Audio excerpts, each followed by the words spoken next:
അവിടെയാണ് ഈ പറഞ്ഞ ബിസിനസ് ലോജിക് ഹാൻഡിൽ ചെയ്യുന്നത്. ഓതൻറ്റിക്കേഷൻ നടക്കുന്ന അവിടെയാണ്, വാലിഡേഷൻ നടക്കുന്ന അവിടെയാണ്, ഡേറ്റാബേസ് റൈറ്റ്സ് റീഡൊക്കെ നടക്കുന്നത് ഈ പറഞ്ഞ ബിസിനസ് ലോജിക്കിലാണ്, അല്ലെങ്കിൽ ബാക്ക് ആൻഡ് ലെയറിലാണ്.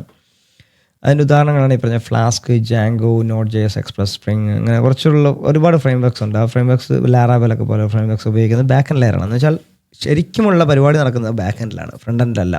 നിങ്ങളിപ്പോൾ ഇൻസ്റ്റാഗ്രാമിൽ ഒരു പോസ്റ്റ് ചെയ്യണമെന്നുണ്ടെങ്കിൽ നിങ്ങളെ സംബന്ധിച്ച് അറിയേണ്ട കാര്യം എന്ന് വെച്ചാൽ എന്തൊക്കെ കൊടുക്കണം പോസ്റ്റിൽ.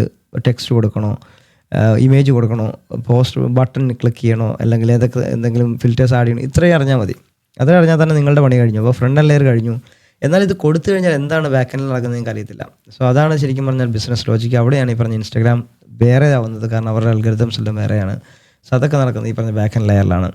അതിൻ്റെ പർപ്പസ് എന്താണെന്ന് വെച്ചാൽ ഫ്രണ്ട് എൻഡിൽ നിന്ന് കിട്ടുന്ന റിക്വസ്റ്റിനെ പ്രോസസ്സ് ചെയ്യുക, അതേപോലെ തന്നെ ഡേറ്റാബേസുമായിട്ടുള്ള ഇൻട്രാക്ഷനും ഒരു മീഡിയേറ്ററായിട്ട് ആക്ട് ചെയ്യുക, അതേപോലെ തന്നെ സെക്യൂരിറ്റിയും സെഷനും ഹാൻഡിൽ ചെയ്യുക. അതിൻ്റെ കോർ ഫംഗ്ഷനാലിറ്റിയൊക്കെ റൺ ചെയ്യുന്നത് ഈ പറഞ്ഞ ബാക്ക് ആൻഡ് ലെയറാണ്. എന്ന് വെച്ചാൽ ഫ്രണ്ട് എൻഡ് ലെയർ നിങ്ങൾ കാണുന്ന ഇത്രയാണെങ്കിൽ ബാക്ക് എൻഡിൽ ഒരുപാട് കാര്യങ്ങളുണ്ട്.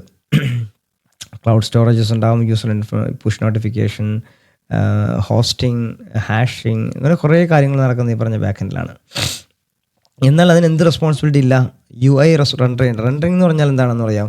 റെൻഡറിങ് എന്ന് പറഞ്ഞാൽ bring everything into one place, എല്ലാം കൂടെ കൊണ്ടുവരിക എന്നുള്ളതാണ്. എന്ന് വെച്ചാൽ കോഡ് എഴുതി വെച്ചേക്കുന്നത് പാരാമീറ്ററൈസ് ആയിരിക്കും, പക്ഷേ റെൻഡർ ചെയ്യുന്ന സമയത്ത് നിങ്ങൾ എന്ത് ചെയ്യും, മൾട്ടിപ്പിൾ എടുത്തുകൊണ്ട്. എന്ന് വെച്ചാൽ ഒരു ഉദാഹരണം, നിങ്ങളിപ്പോൾ വീഡിയോ റെൻഡർ ചെയ്യാന്ന് പറഞ്ഞാൽ എന്താണ്, വീഡിയോ റെൻഡർ എന്ന് പറഞ്ഞാൽ അതിൽ ഓഡിയോ ഇൻപുട്ട്സ് ഉണ്ടാവും, മൾട്ടിപ്പിൾ ഇൻപുട്ട്സ് ഉണ്ടാവും, അതേപോലെ തന്നെ എഫക്ട്സ് ഉണ്ടാവും, അതേപോലെ കളർ ഗ്രേഡിങ് ഉണ്ടാവും, ടെക്സ്റ്റ് ഉണ്ടാവും, വീഡിയോ ഉണ്ടാവും. ഇത്രയും കാര്യങ്ങളെ സമ്മേഷൻ ചെയ്തൊരു ഔട്ട്പുട്ട് ഉണ്ടാക്കുന്നതിനാണ് റെൻഡർ ചെയ്യുക എന്ന് പറഞ്ഞാൽ. എന്ന് വെച്ചാൽ ഒരു സിംഗിൾ ഔട്ട്പുട്ട് കിട്ടുന്നു, എന്നാൽ മൾട്ടിപ്പിൾ ഇൻടേക്സ് എടുത്തുകൊണ്ട്.